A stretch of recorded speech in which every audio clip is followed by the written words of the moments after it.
Hi, I'm shocked. I'm really shocked. This lens, the Fuji 1680, still comes under flack for being, well, overpriced, out of focus. It suffers from shutter shock. Shutter shock? That's a camera issue, isn't it? A video I put out 18 months ago, that's where I get most of the comments from, saying it's this, that and the other's wrong with it, you know. So I'm going to do a thorough test of this using a lens test chart as well. So at the same time, happily, we can do a resolution test as well. I'll only be using apertures f4, 5, 6 and f8, but I'll be using all sorts of in-between shutter speeds, particularly later on. But initially, we're going to look for the phenomena of shutter shock. Is it a thing still? Is this lens a great travel lens? Yes, it is. But we're going to find out if you've spent your money wisely on this lens, guys. I'm sure you know you have. But we'll find out for sure, won't we, this time? And this will be the very last time I ever do anything like this. I hope. Stay tuned. Shocking.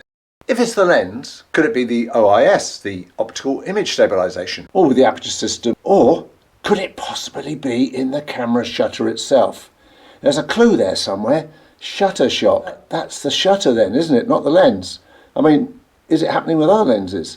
Shutter shock is not a new phenomenon by any means. It's been in cameras for donkey's years. When the shutter curtain closes, when it first initiates the exposure, you can get blur, and it's more likely to be picked up on slow shutter speeds. But if you're on a tripod, you can use mirror lockup, and you definitely will not have any issues with shutter shock. Now with electronic cameras, and it seems mirrorless cameras, this has become a bit more of an issue. So I'm going to run a test and put this lens through its paces, but specifically looking at the phenomena of shutter shock, vibration, slight blurriness in an image. It'll be quite critical, this test, I think, and hopefully you'll find it entertaining.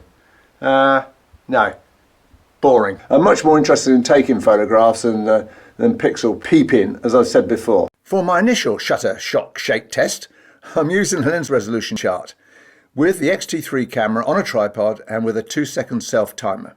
Happily, with this resolution chart, I can zoom in to see overall sharpness and right into the center and corners at the 3 apertures used, which are f5.6, then f8 and then f4. Testing each in 3 out of the 6 shutter options available. First up is an electronic shutter, which shouldn't cause any vibration, unlike a manual shutter you'd imagine. With the camera on a tripod, the OIS is turned off on the 1680, just like it is on the 70-300. 1/2 of a second seems to be the shutter speed, or around that speed, that has been shown to be the culprit regarding shutter shock, although I'm unsure whether that was in manual or electronic settings. Before we look into this phenomena of shutter shock, let's look at the options available. First, in the menu settings, go to the camera icon in one of 2 pages. It will show you what shutter option you've chosen, in this case ES, electronic, but press it and the other options open up.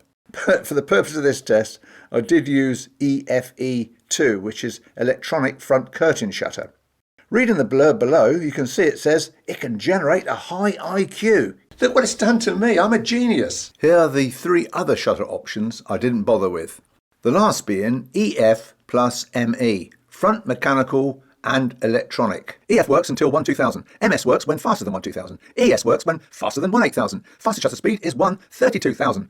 Whew! Brainache. Think I need to go and lie down. Let's see the shutter in action, all set up for a 1-second time exposure.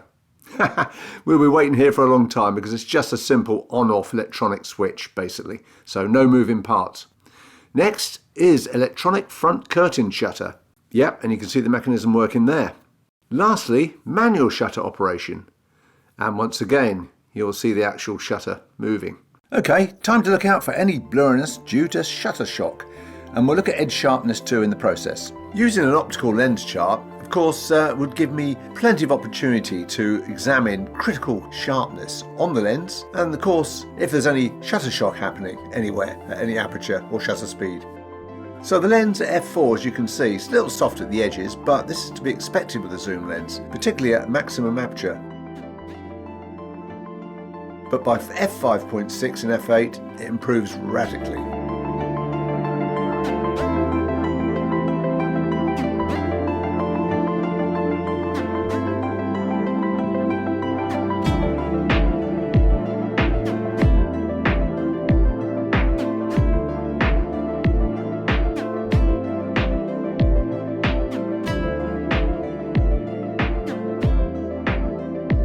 center sharpness is excellent, even at f4, because I've zoomed right into these files and I can't see any difference between f4, 5.6 or f8 in the center.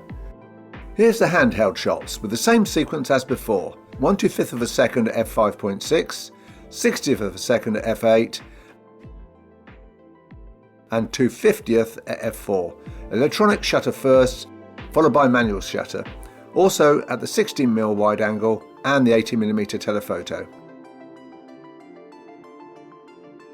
Just in case random shutter speed is to blame, I shoot in aperture priority mode at f8, tweaking the ISO dial to maintain correct exposure throughout. Shutter speeds between 1/90th of a second through to 1/200th of a second. All images are unretouched JPEGs straight out of the camera, so there I think we've covered just about all the bases. And that should clear the issue of whether we have shutter shock in this lens now that's had all these firmware updates or not. Well, did you stick through to the bitter end? I certainly hope you did. I did. Well, I had to, because I had to make the damn video. Did you lose the will to live? I nearly did. Well, if you didn't, I hope it conclusively proves that there's no issues with the 1680 at all anymore.